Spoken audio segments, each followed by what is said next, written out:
Homens, negros e com idade entre 15 e 29 anos.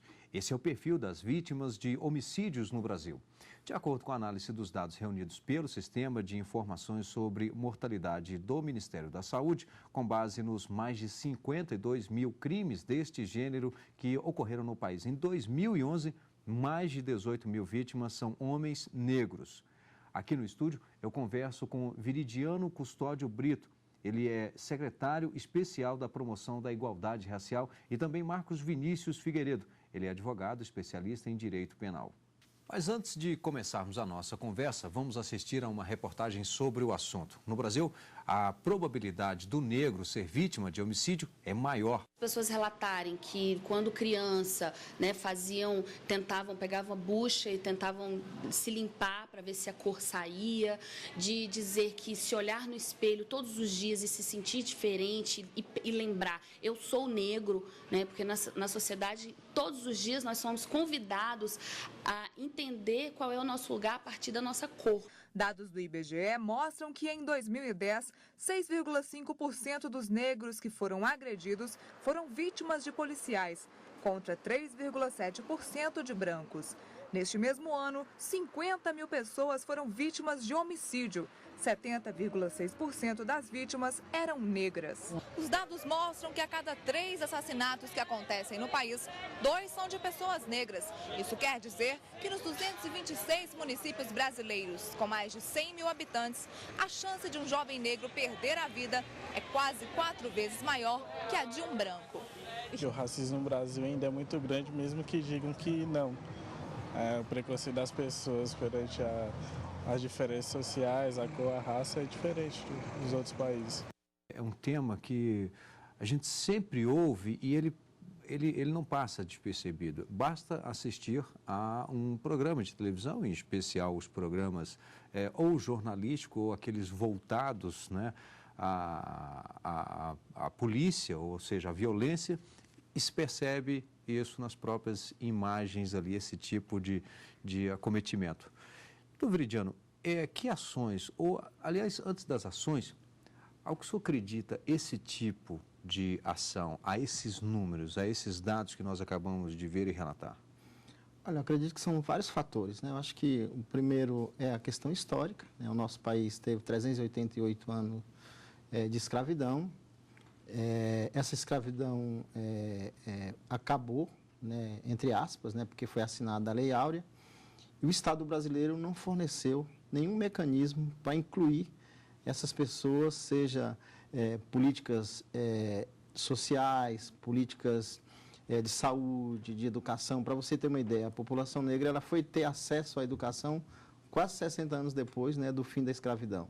Quer dizer, essas pessoas que antes tinham uma casa, seja casa de palha, de pau a pique, que era senzala para viver, a partir do momento que se acabou a escravidão, não tinha mais nada, foi para a rua. De início solucionou um problema e não se pensou no outro. Claro, as pessoas que tinham uma alimentação de péssima qualidade, acabou a escravidão, não teve mais alimentação. Então, acho que esse é um dos fatores, o fator histórico.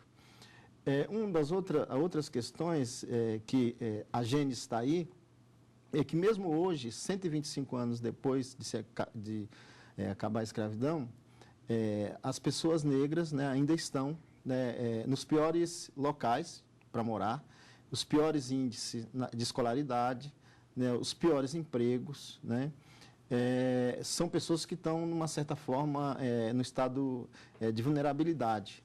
Então, eu acredito que esses fatores e falta de política durante esses anos, colocou a população negra nessa situação. Tomás Vinícius, como é que o senhor vê também essa questão do negro, esses dados que nós mostramos agora? É o que o doutor Viridiano acabou de colocar. Na história há uma legislação que abole a escravatura, mas a cultura social não acompanha a função social dessa lei. Em razão disso, a gente se depara com a tristeza de se deparar com uma criança que, olha, eu não consigo me olhar no espelho e constatar que sou diferente, eu preciso passar uma bucha na minha pele. Um relato ali, Exatamente, é algo triste e abominável. Uhum. Agora, de uns tempos para cá, a coisa tem mudado. não sou eu que vou dizer se estamos dando mesmo num passo lento ou num passo mais acelerado ou até mesmo adequado à realidade, devido às próprias políticas públicas, né, de igualdade nesse sentido, como por exemplo a própria cota, né, nas universidades, a tão discutida cota nas universidades, agora tem mais uma que justamente é dos concursos públicos. Exatamente. Mas nós estamos caminhando aí a passos lentos, está moderado, está tudo... Está caminhando, isso já é bom, claro, mas como é que o senhor vê esse caminhar, digamos assim? Se a gente for analisar do ponto de vista histórico, né, por exemplo, 125 anos seria pouco tempo, né? Seria pouco tempo. Mas, assim, de lá para cá, essas políticas afirmativas, elas ganharam peso, né, ganhou força, principalmente a partir da Constituição de 88, né, quando vários artigos ali, principalmente do artigo 5º, né, ela colocou o racismo, né, como crime inafiançável, e também no capítulo das políticas sociais, né, essas questões elas foram bastante reforçadas, e principalmente depois de 2002, né, depois de 2002, quando o presidente Lula assume, né, o governo, cria a CEPI-PR, né, que é a CEPI nacional, onde essa secretaria, com status de ministério, ela tem a função, né, de fazer um trabalho de articulação política, né, com os outros órgãos, né, do governo para fazer essa promoção. Então, desses 10 anos para cá, muita coisa avançou, né, muita coisa avançou. Mas nós temos que convir que em 10 anos, para você tirar um processo, né, aí de quase 500 anos, é um número ainda muito pouco. Então, muito ainda se tem que fazer, né, para poder mudar essa situação que ainda é muito ruim, né, para a população negra do nosso país.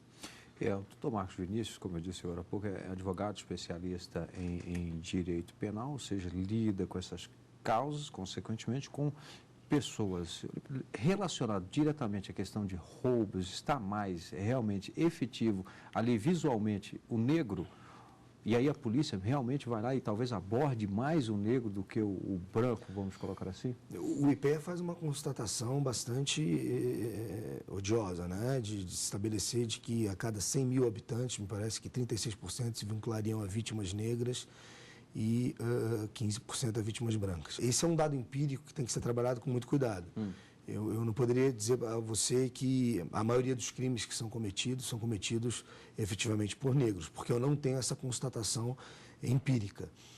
Agora, o que de fato acontece é que há uma questão histórica, sobretudo cultural, de que há realmente uma exclusão. E ninguém gosta de ser efetivamente excluído. E por conta de uma questão de raça. Nós não vamos muito longe. Em 1945, criam-se os movimentos na Alemanha neonazistas. Nos Estados Unidos, até hoje, a Constituição ampara aquele grupo Ku Klux Klan, que também tem como fundamento essa questão de diferença racial e de tentar defender de forma absurda e odiosa de que a raça parda seria uma raça superior à raça negra. Agora, estabelecer para você dados empíricos, eu não gostaria de fazê-lo por conta de poder estar não transmitindo uma informação que efetivamente corresponda com a realidade. E estaria também sendo não cauteloso em dizer que negros cometem crimes. Não acho que enfim, o que se dá para ter em mente é que há uma maior quantidade de pessoas negras que são vítimas de crimes, por exemplo, de homicídio. Nós temos uma maioria de negros, né, no Brasil, aí tudo bem, aí já é uma questão do IBGE, é uma constatação mesmo, e, consequentemente, nós teríamos aí, claro, até pela desigualdade social, a qual o senhor se referiu agora há pouco, seria realmente, de fato, mais comum que acontecesse isso. Mas eu não sei se essa proporção estaria correta, né, com esse tipo de afirmação, ou seja, não está bem correlacionado isso, tá? Não, acho que está bem acima, né? Porque se a gente pegasse... porque, na verdade, é quase... Por exemplo, no Brasil, os dados do IBGE colocam que 51%, né, da população se autodeclara negra, né? E aí coloca os pardos, né? Então, daria isso. Não é uma diferença tão grande. Não é uma diferença tão grande. A maioria, claro. É a maioria. Mas quando você vê a questão social, né? Então, os índices eles são mais bem contundente, né? Assim, os índices eles não deixam dúvida, né, em relação a esse processo, né, de desigualdade racial que existe no Brasil. Em relação aos crimes, por exemplo, né, os dados colocam que que é alarmante, né, a gente falar aqui de 50 mil pessoas, né, que são assassinadas, 52 mil pessoas que são assassinadas por ano no Brasil. Quer dizer, é um extermínio total, né? 50 mil, você vê, a Síria está em guerra, né? Guerra civil, lá nesses 3 anos, né? Morreram 100 mil pessoas, né? Enquanto o Brasil, se você for pegar um país que não tem guerra, que é um país pacífico, né? Pelos dados, daria mais de quase 160 mil pessoas mortas nesses 6 anos. Então, é um índice alarmante. Aí, quando você dá o recorte para o jovem, 27 desses 52 mil, 27 mil são jovens.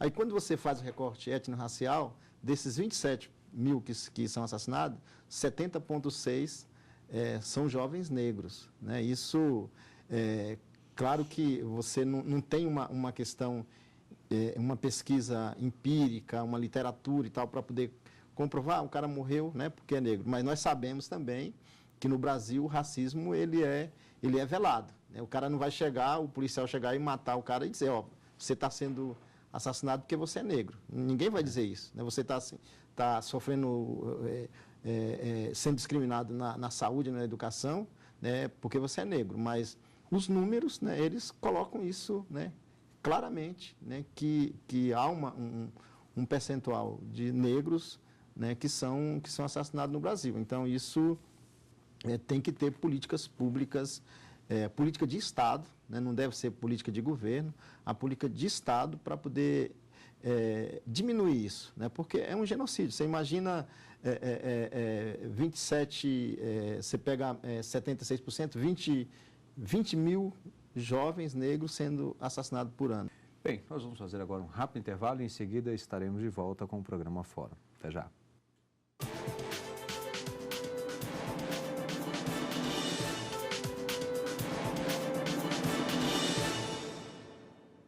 Estamos de volta com o programa Fórum. Hoje estamos conversando sobre homicídios envolvendo a população negra.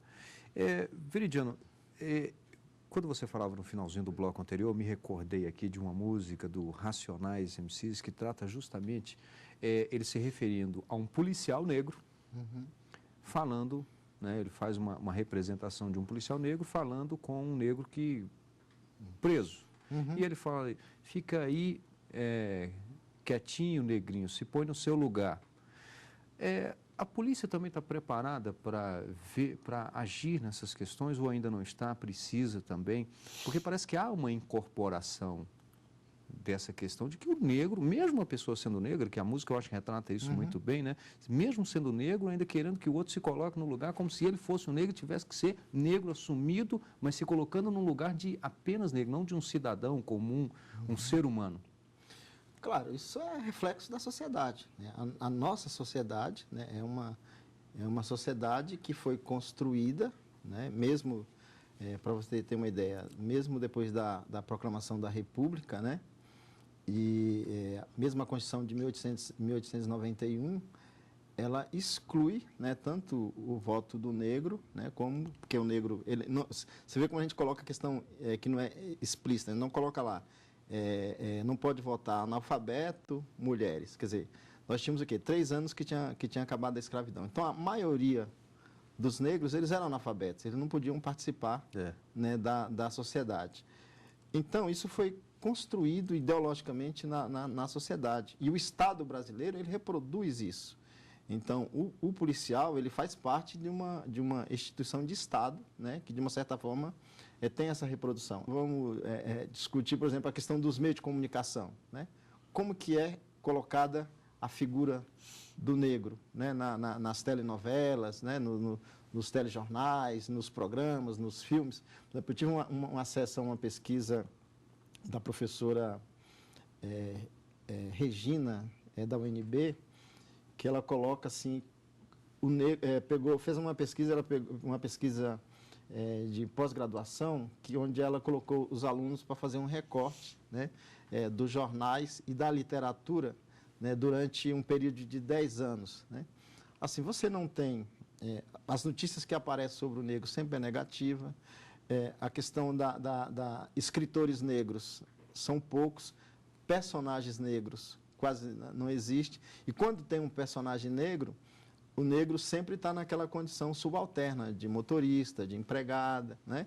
Então, ele está sempre na pobreza. Então, esse instrumento todo ele é construído e colocado, né, dentro da mente, né, das nossas crianças, dos nossos jovens, adolescentes, seja eles negros ou brancos. É o vilão. Então, o vilão. Então, nós temos que quebrar isso. E o Estado brasileiro tem que ter políticas, né? Acho que a Lei 10.639 é um instrumento que pode trabalhar isso num período, né, mais a longo prazo. Marcos Vinícius, o que a legislação hoje prevê com relação à discriminação?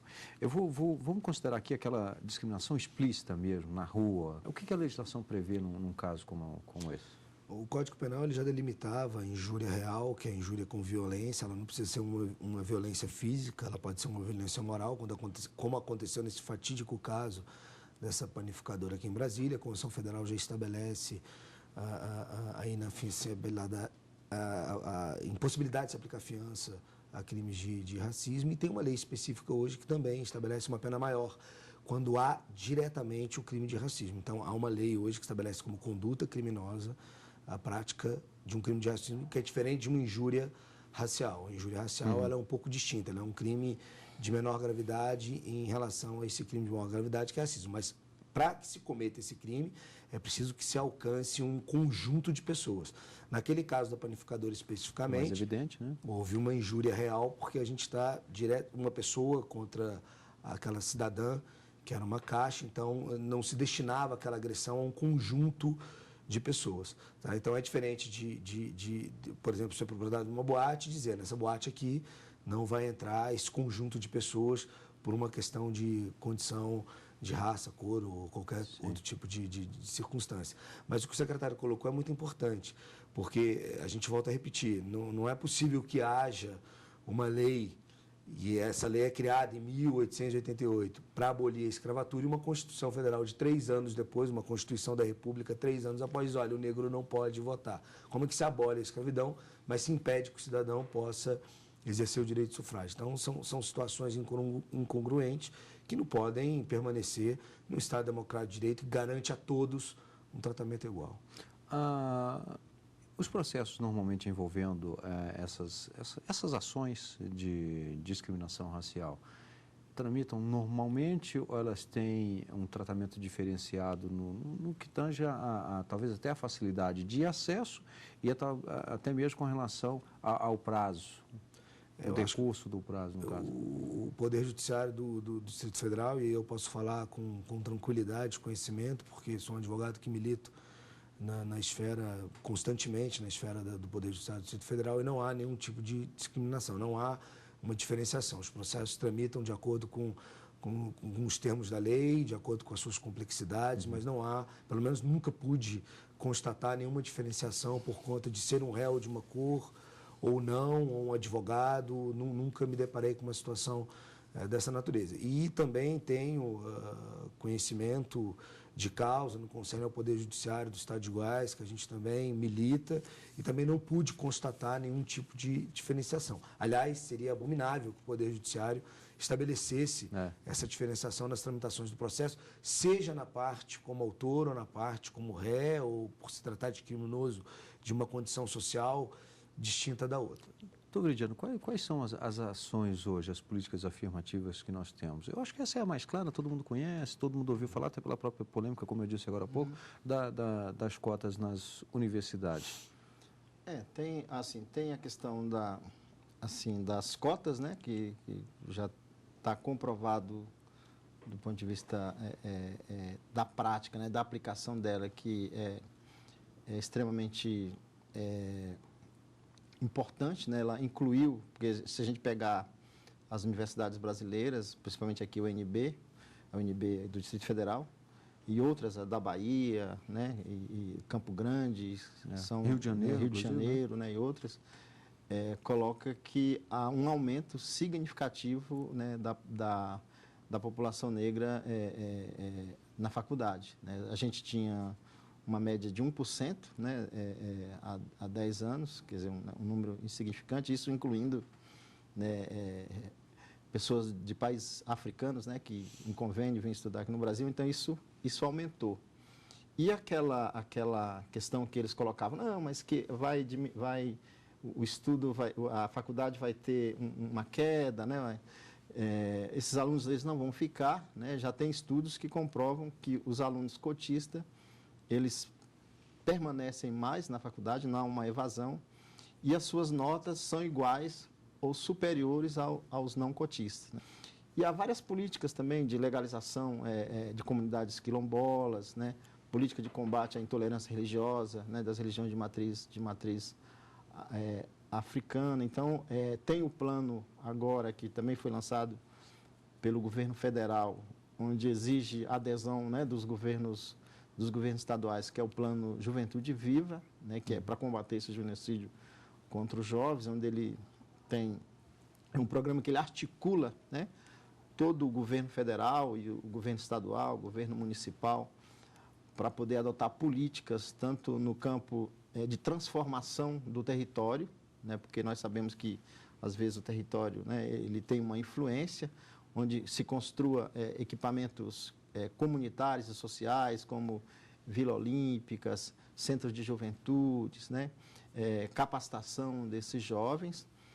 Também existe uma política, um outro eixo, que é da mudança cultural, né, que aí nós discutimos isso aqui, para combater o racismo institucional, que é a capacitação de policiais, treinamento de policiais, a questão dos arranjos institucionais também, para poder combater, né, o crime de racismo. Então, assim, esse plano do governo federal, ele exige que os estados eles possam estar aderindo a esse plano, onde os governos estaduais vão receber recursos do governo federal para poder estar combatendo essa mortalidade dos jovens negros. E acho que uma coisa também importante nesses 10 anos, que foi criado alguns mecanismos, além da CEPI, nacional, outros estados também criaram esses instrumentos de promoção da igualdade racial, como o Distrito Federal, que tem uma secretaria de Estado, a Bahia também tem, e vários estados têm coordenadorias, né, de promoção da igualdade racial. Então, essa é uma discussão que está se proporcionando no Brasil, e nós esperamos que, num período bem curto, né, esse processo de desigualdade racial possa ser eliminado no nosso país. Vamos torcer. Quero aqui agradecer ao Marcos Vinícius Figueiredo mais uma vez. Muito obrigado pela presença, também ao Viridiano Custódio. Muito obrigado pela presença, pelos esclarecimentos aqui no nosso programa Fórum. Lembro que você pode rever este programa no site da TV Justiça. O endereço é www.tvjustiça.jus.br. Você também pode participar do programa enviando a sua sugestão de tema a ser debatido aqui. O endereço é fórum@stf.jus.br. Obrigado e até o próximo encontro.